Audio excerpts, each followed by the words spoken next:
This is part of our interview series with candidates for the County Legislature, County Board of Legislators in St. Louis County, and I'm joined with Harry Smithers, candidate for District 5 in Gouverneur and DePoister. Thanks for coming on, Harry. Oh, you're welcome. Thanks for this opportunity. So I just wanted to start off. Could you just tell me a little bit about yourself, personally and professionally, and kind of what you do around the community? Sure. Gouverneur has been my home for about 50 years, and St. Lawrence County has been my home for about 60-plus years of the 70 that I am, and I am married, been married since 1978, so this will be our 42nd anniversary coming up next week. We have 4 children. They're grown, moved away from the area. They're all involved with education because education has always been of interest to me. I did teach 7th grade in Ogdensburg for 4.5 years and done some substitute teaching since then. And our children are involved in education, 3 of them at the college level and 1 of them in the 6th grade level. 3 of them in New York, 1 of them in Indiana. I've been co-owner and operator of Smithers Tire here in Gouverneur since 1977. So been here for a while, been involved in business, been involved in the Fowler Baptist Church since 1981 and actively involved in boards, serving as deacon and trustee. So I'm able to work with other people, even sometimes that have difference of opinion, and considerate of them, and served on Gouverneur School Board for 12 years, and that's made up of 9 people from the community, so give me a good experience and a chance to give and take with them, serving the community there, and I think that's prepared me to work as county legislator. I've been doing that since the 1st of July and found that although the county is quite a lot larger budget-wise, it's similar in that we oversee the operation of the county, but we have people that we've hired to do their jobs, and we have to consider their ability to do their job and respect their opinions, and then consult with each other and talk about policy. And I find that it's been interesting in the 3 months that I've been doing it. Mm-hmm. So what was your, you were appointed to the seat, but what would you cite as your primary motivation in running to fill out the term? Well, I know Henry Leader, who was doing it, and I had talked in the past with Bill Lacey, who did it for quite a number of years, about the county legislator, and so I'd been considering doing that job for a while, but when the opportunity came with Henry Leader's resignation, I thought, well, maybe this is a good time for me to get involved in that. And so I tried it, and it seemed to work out, and so that's where I am now, and it seems to be working. And I believe that government has a role in our lives, and it's good to get involved in that and see if you can affect the way things go, possibly make some changes here and there. I believe in protecting the freedoms that we have. I believe in law and order, and believe that spending should be in accordance with income, in other words, a balanced budget. Mm-hmm. So I guess that's a pretty good segue into, well, my question here is, what are the issues that you think are kind of particularly pressing in District 5 right now in Gouverneur and DePoister? I'm trying to make sure that I heard you right. It kind of broke up a little bit. You're asking me what issues are important. Yeah. What do you think are some of the most pressing issues in your district right now? Okay. Well, I think they asked me, some of the people here locally that have been in the political positions asked me about the issue of sales tax. So I felt I had to learn more about sales tax. I didn't think I knew that much about it going into the job. So I read over the mayor of Ogdensburg's proposal there on sales tax and got some of his opinions from that, and then I read the state comptroller's report on sales tax, and well, I found a couple errors in the mayor's proposal. I could get the distinct sense that the city of Ogdensburg is in financial difficulties, and the county can and should look at ways that we can give them a little bit of help. I'm not sure I agree with his proposal completely, but certainly it's a topic that's current and relevant, and it's going to be worked on and negotiated. My understanding is it's a 10-year deal when they get the deal done. Right now, the current formula for distribution of sales tax is been extended for another year, so things are pretty much the same as they have been recently. I've learned quite a bit about sales tax by reading the comptroller's report. For a government document, I was pleasantly surprised at how understandable it was. Mm-hmm. Government documents can be difficult sometimes to understand. Yeah, this was very understandable. Mm-hmm. So, the county has been, I would say the county's been pretty fair with the way they distribute it, in my opinion, just being new to it. It seems like they've been pretty fair in the way they've distributed it, and I would be assured that knowing the people and getting to know them, that they would continue to be fair in the way that they distribute it, and they certainly want to take care of the towns and the villages. So I'm comfortable working with the other legislators and certain that they're going to be fair in the new plan that they come up with. Mm-hmm. Now, with that, why do you think that the board would be better positioned to deal with that, with you in particular on it?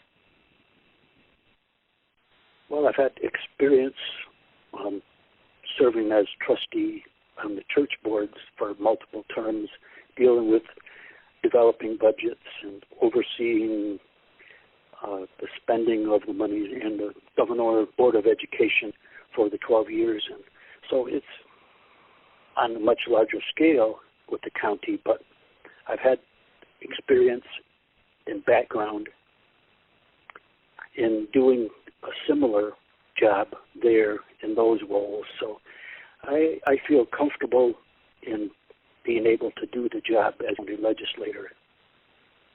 Mm-hmm.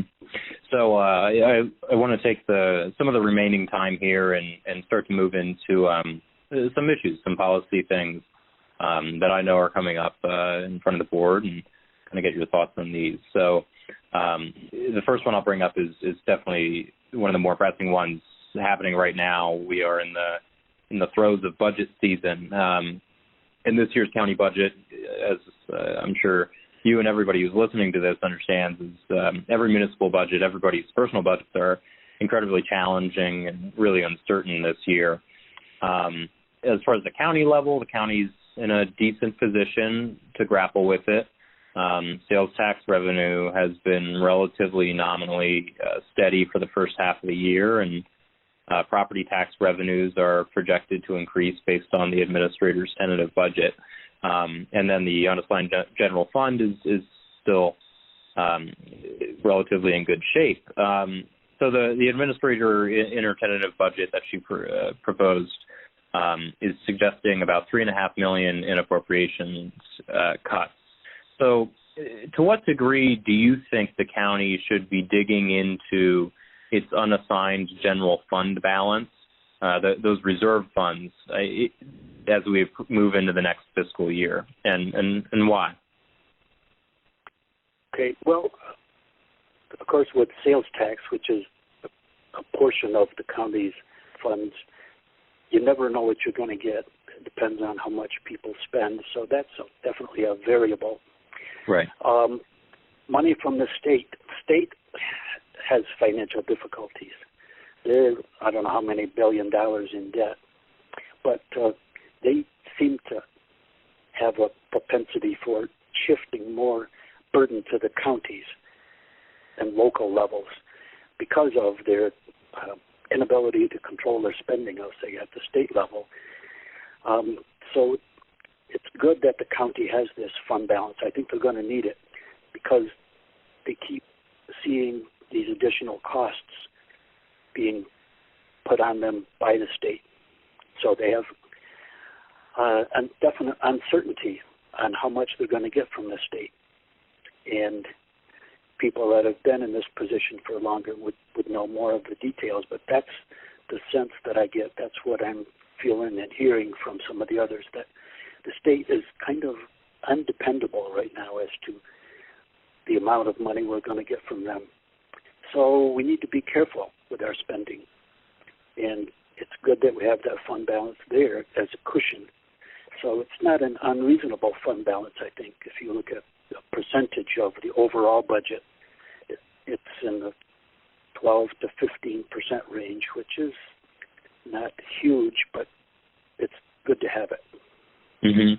Do you think we should be within the appropriations process? The board is working through this budget over the next month.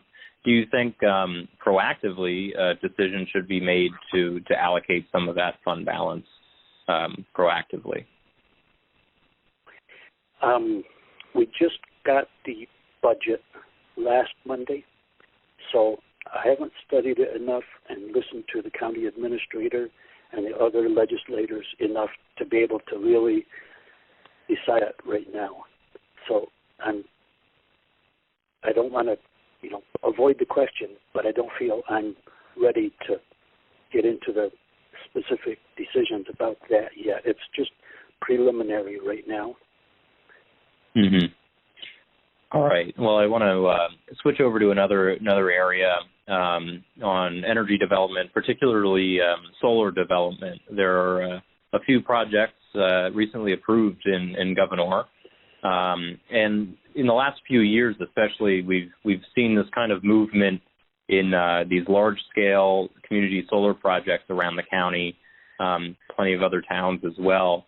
So a major concern with these, and I know this has been expressed at the legislature, is how these projects may render some of the county's best and easily accessed farmland unusable. When they put up the panels, then it can no longer be farmed. So do you believe the county planning board and the other entities that have control over this should be more restrictive in how they approve these solar projects? Well, I certainly would favor protecting farmland, usable, good farmland, and I don't think we should use those if they're able to be used and are being used as farmland. There's a lot of space available for solar projects without taking prime farmland to do that.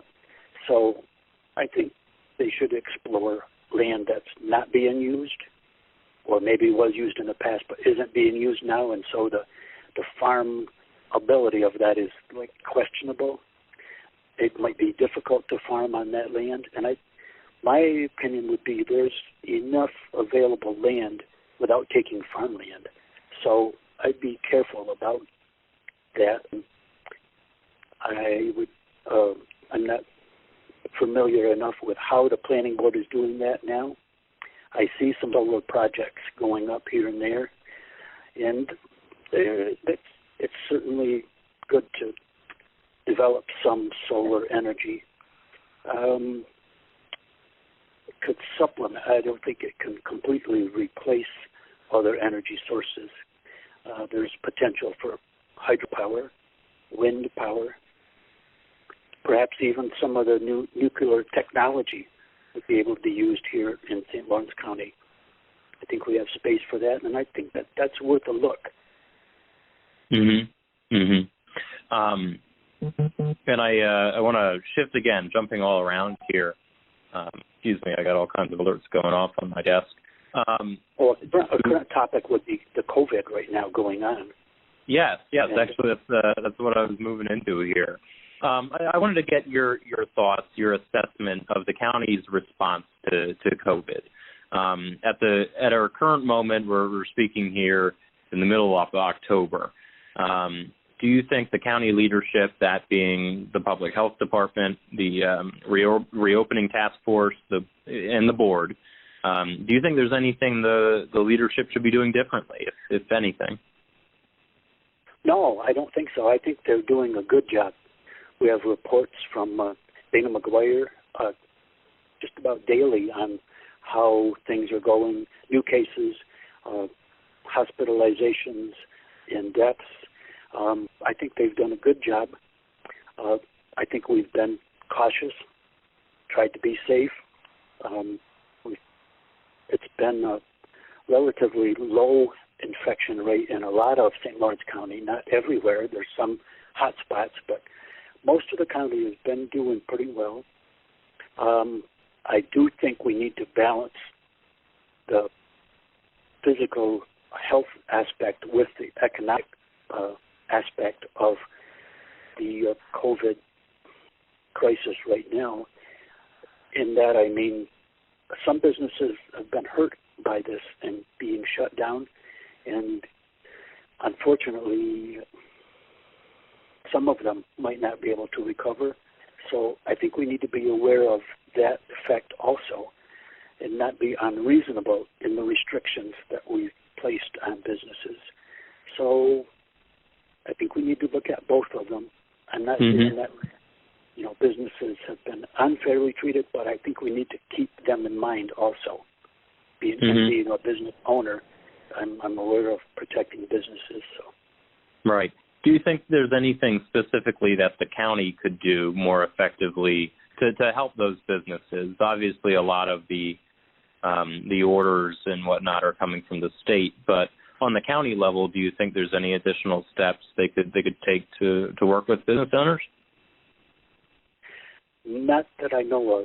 I'm glad that the federal government has available the payroll protection plan, and I know that there's a number of businesses that have utilized that, and so that has helped some businesses to stay afloat and keep on going. And I'm not sure how they haven't worked out the details of the forgiveness yet of that loan, partial or fully, but that definitely has been a benefit to businesses, not just here but across the country. So the federal government, I think, has been doing a good job with that also. And I can't criticize the county. I don't see where they've made mistakes that I'm going to criticize right now. I think overall we've been doing a pretty reasonable job here. All right. And another topic, this came up at the county board and, continues, but came up a few weeks ago on the Department of Social Services. The new commissioner, Cynthia Ackerman, stated the figure at a county board meeting that there were upwards of 340 children in foster and institutional care in St. Lawrence County, and that number has doubled in the last year. St. Lawrence County has one of every 100 people out in the state outside of New York City, and 4 out of every 100 children in foster care. Now, this is, as legislators have pointed out, that the DSS General Counsel's office saw 100% turnover in staff over the last year, and the commissioner's office itself was unfilled for several months.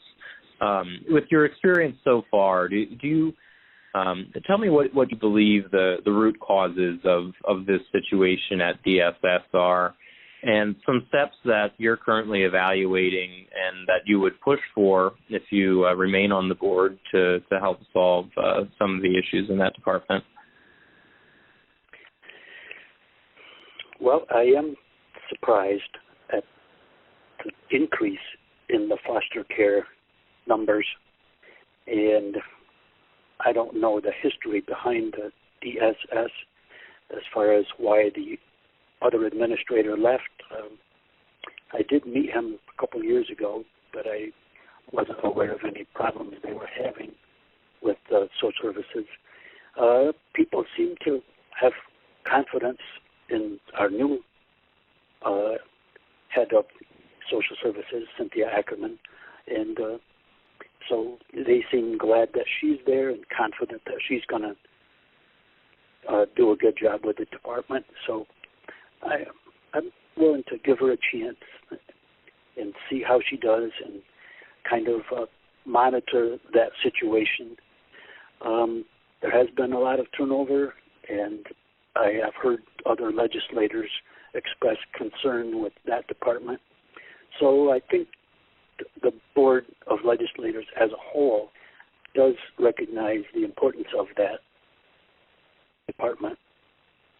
So we are monitoring it, and I don't have any specific criticism of it right now or suggestions, just something to keep an eye on, keep track of them, see how they're doing, whether the employees that we have there now are able to be retained, whether our new head of that department is able to make some changes to address some of those concerns. So I think right now we're just waiting, giving her a chance, and we'll see what happens. So I don't have anything specific at this time in that area. Mm-hmm. All right. And one last area I want to cover here is policing. All the police departments in the state, all in including the county and the sheriff's department, are undergoing this review of policing policies in accordance with an executive order from the governor. So if elected, you will have to vote on a set of recommendations from that group for the sheriff's department. What, at this point, if any, changes do you believe both our local law enforcement? Okay, I heard Brooks Bigworth a month ago or so, and maybe it was 6 weeks ago, and he made a presentation at one of the board meetings detailing those changes that are being made, that are coming from Albany, and he's working on those. Sounded like he was incorporating those, and I support him. I don't have any reason to doubt his judgment. Sounds like he's doing a good job, able to make some changes, going to do what's required. And he expressed concern over the perception of the police department by the community, locally, nationally, and I share his concerns. I think the police do deserve our support. They're not perfect. They make mistakes once in a while, but I think overall they need our support. And I support the police department. I believe in law and order. Not over-regulation, because I'm kind of independent, conservative, and Republican. So I believe in limited government, within reason. You need certain laws and orders in order to maintain the protections that we have, but not to go overboard with rules and regulations. But I do support the changes that have been suggested and recommended or mandated to make sure the police are accountable. They need to be accountable like every other person that's employed in whatever job they have. So accountability needs to be there. So I have confidence in Brooks Bigworth as sheriff and the job that he's doing. Mm-hmm. No problem. Yeah. What are some of those things he's suggesting that you would find acceptable as per what you just described? I'm trying to remember, though. He had quite a few changes, and I'm trying to remember. He said that state police are utilizing body cameras, I believe, but they aren't mandated at the county and town level yet. They're quite expensive. So that sounds reasonable. We don't want to make this requirement of having these body cameras a burden on them unnecessarily. If we feel that things do need to be controlled more, then that may be a possibility for the future, but not at this time. I'm trying to remember other recommendations or mandates and I don't remember specifically any more specific recommendations that they're making, but I could dig up a copy of what he presented to the board, but it all sounded like reasonable and it's being done, so I can't give you detailed information about that right now. Okay. All right. Well, as far as my questions go, that's pretty much everything I have. Is there any part of this that you think I might have glossed over, or you would like to circle back and discuss a little further?